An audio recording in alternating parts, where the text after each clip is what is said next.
Hello everybody and welcome to the first episode on my new channel.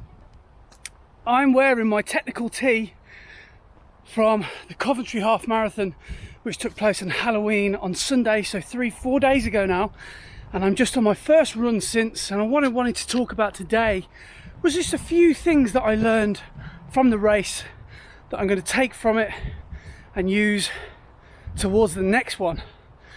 So I'm on a run today around my hometown of Worcester, just doing a 5k. It's a little bit windy, which is why I'm just chatting to you in this little tunnel of trees, and we will just chat about some useful things that really I didn't realise, but I'm hoping that are going to help me in the future. So 1.5 miles, let's have a chat after 2.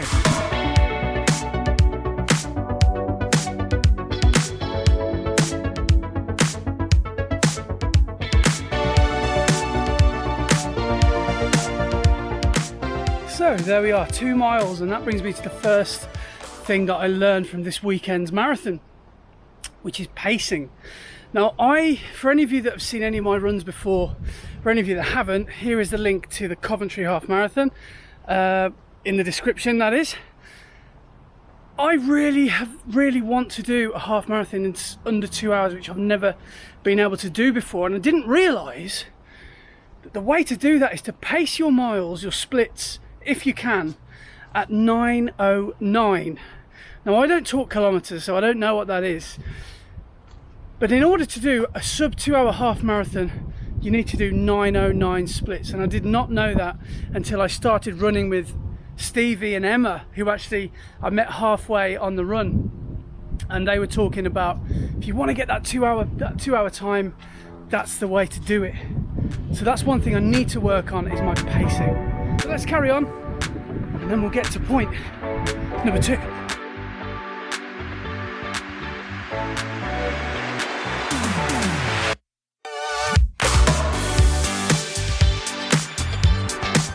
It is a gorgeous day today, and there is no way that I wasn't going to get out for a run. It's been 4 days since the half, and I haven't had a chance because of work and other things that have made it difficult for me to get out, but today's the first time since. Legs are just a little bit sore, as they normally are for me after a half, but I've got to build some strength back up, because in 2 weeks time, well, 10 days, I've got the Alton Towers half marathon, and that will be fun. So point number 2 that I wanted to make, and what I've learned: fueling yourself. Now, stupidly, I took 2 gels with me and I didn't use them. Didn't use either one of them. What I should have done was strategically taken them mile 4 and mile 9, something like that. But I just got to a point where I just thought, I don't think I need them. And I needed them by about mile 11 or 12. And I got to a point and I literally didn't want to upset my rhythm, because I didn't think I'd get back going again. So I didn't even put my hand in my pocket to get my gels. Subsequently, forgot about them. I think I might have cost myself some minutes, because the back end of my race wasn't strong enough, wasn't good enough, wasn't quick enough. So fueling yourself mid-run is such a huge point, something that I've learned I need to do. So I'm going to have to force myself to take a gel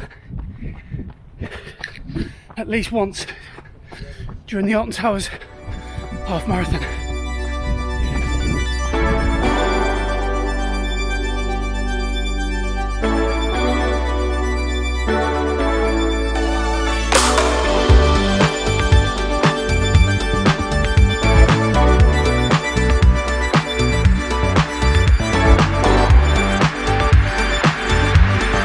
The third, I think I'm going to walk this out.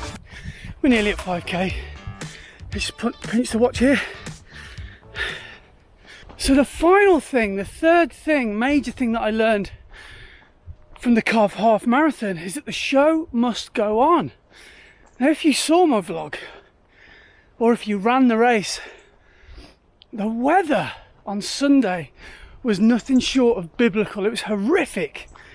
I was expecting Noah to show up at one point. It really was just horrendous, and from until about mile 12, for me anyway, it was just driving rain, but then it ended up like this. So when I collected my medal and passed the finish line, it was beautiful. But that makes me think that how many times I've seen that it's raining outside and I've just said, nah, I'm not going to go for a run in that. Don't be stupid. But now I'm thinking, next time it rains like that, I think I need to go for a run, because I need to get some experience of wet weather training. Because whether it slowed me down or not, I'm not sure. And perhaps anyone who raced on that day can let me know if they think that the weather slowed them down. But my feet felt about a stone heavier because of the puddles and the mini lakes that we had to run through. And my camera is only just about working again 4 days later. I've had it in rice, by the fire, all sorts. But it's only just about working again because I nearly destroyed it because of how wet it was. But the show must go on. And you can do all the training you want, but when race day comes, that's what really matters. It's how you're able to handle the conditions. So huge thanks for watching this video. This is the first episode from my new channel. So please do give me some thumbage uppage and subscribe. And you can say, if you do subscribe, you can say you were there. You were there at the start before this channel hit 10 subscribers. So let me know in the comments what races or what running you've been doing lately, and if you've got anything to look forward to in the near future. If any of you ran the Cov half marathon, let me know how you got on. It'd be great to hear from you. But thanks for watching, and I'll see you on the next one.